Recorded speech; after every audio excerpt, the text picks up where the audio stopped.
6 মাস ধরে বলতেছি যত্রতত্র আপনারা বসবেন না, যত্রতত্র ব্যবসা করবেন না, ফুটপাতে আপনারা বসবেন না। এটা কি নোটিশটা? এটাই তো নোটিশ, গণ নোটিশ। আমরা তো পুরো ঢাকা শহরটাকে সুন্দরভাবে সাজাতে চাই, তাই না? এই জায়গায় যদি জনগণ আমাদেরকে সহযোগিতা না করে তাহলে কি আমি পারবো? আমি তো পারবো না। আপনাদের দেখাইলাম যে দেখেন এইখানে ফুটপাতে ব্যবসা করতেছে, চা খাওয়াইতেছে, রুটি বেচতেছে, কলা বেচতেছে।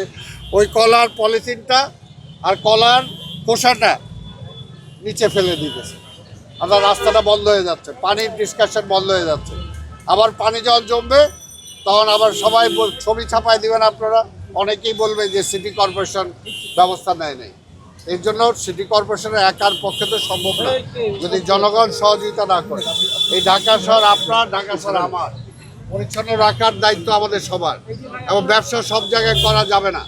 ব্যবসার জন্য ব্যবসার দোকান আছে, ব্যবসার জন্য সিটি কর্পোরেশনের অনুমতি নিতে হবে, ট্রেড লাইসেন্স নিতে হবে, তাছাড়া তো ব্যবসা করা যাবে না। আমি যত্রতত্র রাস্তার মধ্যে বসে বললাম, এটা কি হবে? স্যার আজকে আমরা এটা পরিষ্কার করে ধুয়ে ফুলের গাছ টাছ দিয়ে দিব, পেন্ডিং করা যাবে। আমার বার্তা হলো একটাই, আমি 6 মাস ধরে বলতেছি, 6 মাস ধরে বলতেছি যত্রতত্র আপনারা বসবেন না, যত্রতত্র ব্যবসা করবেন না, ফুটপাতে আপনারা বসবেন না, ফুটপাত চলাচলের জন্য পরিষ্কার রাখেন, রাস্তায় বসবেন না। এটা কি নোটিশটা? এটাই তো নোটিশ, গণ নোটিশ আমি দিয়েছি তাদেরকে। তো তারা যদি না শুনে, জিনিসটাই তো অবৈধ, এখন তো স্যার। আমাকে বিকল্প আর যেহেতু অবৈধ, তারা তো অবৈধ। হ্যাঁ, না নোটিশ তো আমি দিচ্ছি, গণ নোটিশ দিচ্ছি। আজকে আবার নোটিশ দিয়ে গেলাম। আমি আরেকদিন আবার আরেকটা এলাকায় যাব, সেই জায়গায় যাতে আবার না আসে। পত্রিকা আমি গণবিজ্ঞপ্তি দিয়েছি, তো কাজেই সবাই সেটা ফলো করতে হবে। মনে রাখতে হবে যে যে কেউ ব্যবসা করতে পারবে না ঢাকা শহরে, যে কোনো জায়গায় ব্যবসা করতে পারবে না। ব্যবসা করার জন্য দোকান আছে, তাকে দোকান নিতে হবে, সেখানে ব্যবসা করতে হবে।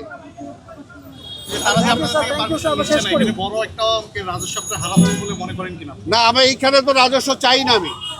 আমরা যেটা চাই সিটির একটা ডিসিপ্লিন, যে নাগরিক সুযোগ সুবিধা এদেরকে আমি যদি আর দেই, আজকে যে আমাকে ট্যাক্স দিচ্ছে তার তো ফ্যাসিলিটিস আমি দিতে পারছি না, সে তো ফুটপাথ দিয়ে হাঁটতে পারছে না, সে তো এর কারণে নগর আজকে ময়লা জমে যাচ্ছে। রাত্র মধ্যরাত্র থেকে শুরু করে ভোর 6টা পর্যন্ত সিটি পরিষ্কার করে, এরা আবার 8টা থেকে এসে ঢাকা শহর সব আবর্জনা দিয়ে ভরে দেয়। এই দায়িত্বটা কার বলেন? মাননীয় প্রধানমন্ত্রী বারবার আমাদেরকে বলছেন, আমরা চেষ্টা করছি, কিন্তু তারপরে তো হচ্ছে না।